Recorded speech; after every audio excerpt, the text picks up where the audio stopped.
हरतालिका तीज व्रत की कथा। हरियाली तीज की तरह ही यह व्रत भी माता पार्वती को समर्पित है। इस दिन देवों के देव महादेव और माता पार्वती की विशेष पूजा की जाती है। भारत में हरियाली तीज और कजरी तीज के बाद अब हरतालिका तीज का त्यौहार मनाया जाएगा। यह व्रत भी अन्य दोनों व्रत के समान ही महत्व रखता है।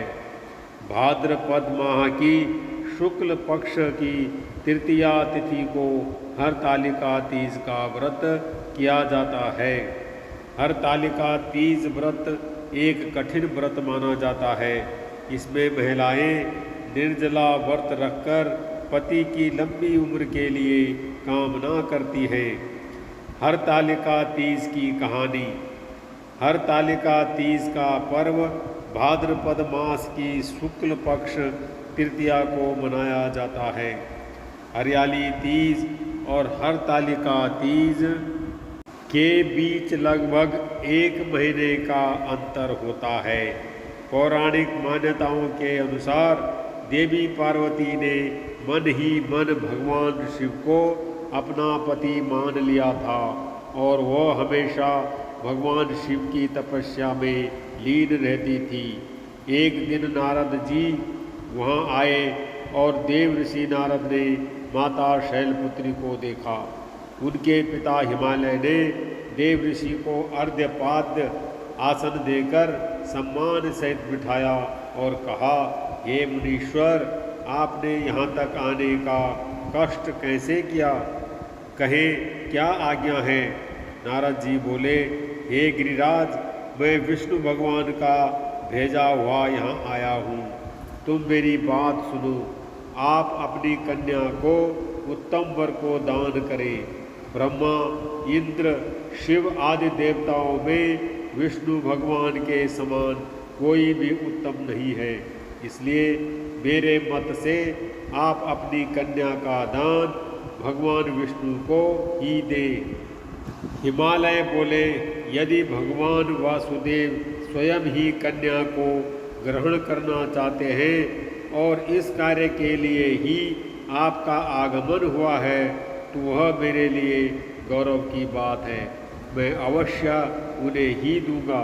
हिमालय का यह आश्वासन सुनते ही देव ऋषि नारद जी आकाश में अंतर्धान हो गए और भगवान विष्णु के पास पहुँचे।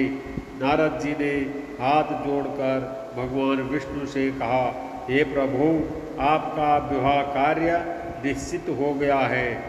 इधर हिमालय ने पार्वती जी से प्रसन्नतापूर्वक कहा, हे पुत्री, मैंने तुमको गरुड़ध्वज भगवान विष्णु को अर्पण कर दिया है।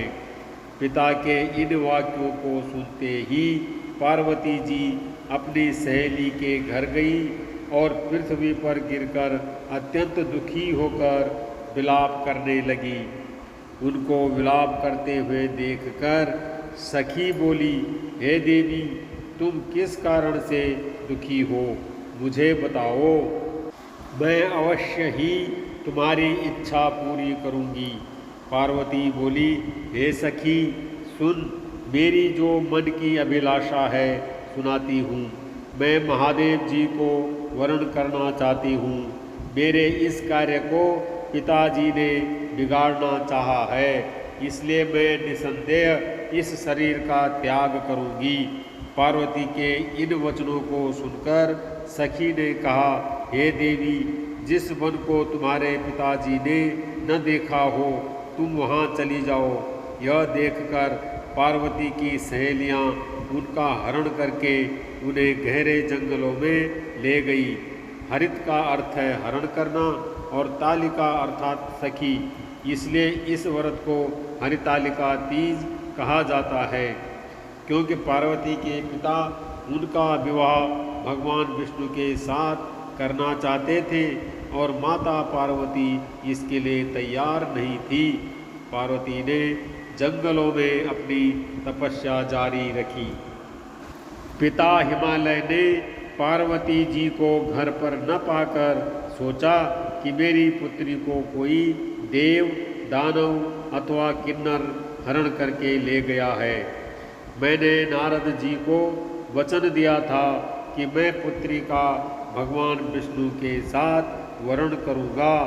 हाय, अब यह कैसे पूरा होगा? ऐसा सोचकर वे बहुत चिंतातुर हो मूर्छित हो गए। तब सब लोग हाहाकार करते हुए दौड़े और मूर्छा दूर होने पर गिरिराज से बोले कि हमें आप अपनी मूर्छा का कारण बताओ। हिमालय बोले, मेरे दुख का कारण यह है कि मेरी रत्न रूपी कन्या को कोई हरण करके ले गया, या सर्प ने काट लिया, या किसी सिंह ने मार डाला। वह न जाने कहाँ चली गई, या उसे किसी राक्षस ने मार डाला है। इस प्रकार कहकर गिरिराज दुखित होकर ऐसे कांपने लगे जैसे तीव्र वायु के चलते कोई वृक्ष कांपता है। तत्पश्चात गिरिराज साथियों सहित घने जंगल में पार्वती जी को ढूंढने निकले। पार्वती जी भी सखी के साथ भयानक जंगल में घूमती हुई वन में एक नदी के तट पर एक गुफा में पहुंची। हरितालिका तीज पर माता पार्वती ने मिट्टी से भगवान शिव की प्रतिमा बनाकर अन्न जल का त्याग करके उनकी पूजा की। उस समय पर भाद्रपद मास की हस्त नक्षत्र युक्त तृतीया के दिन पार्वती ने भगवान शिव की विधि विधान से पूजन किया तथा रात्रि को गीत गायन करते हुए जागरण किया।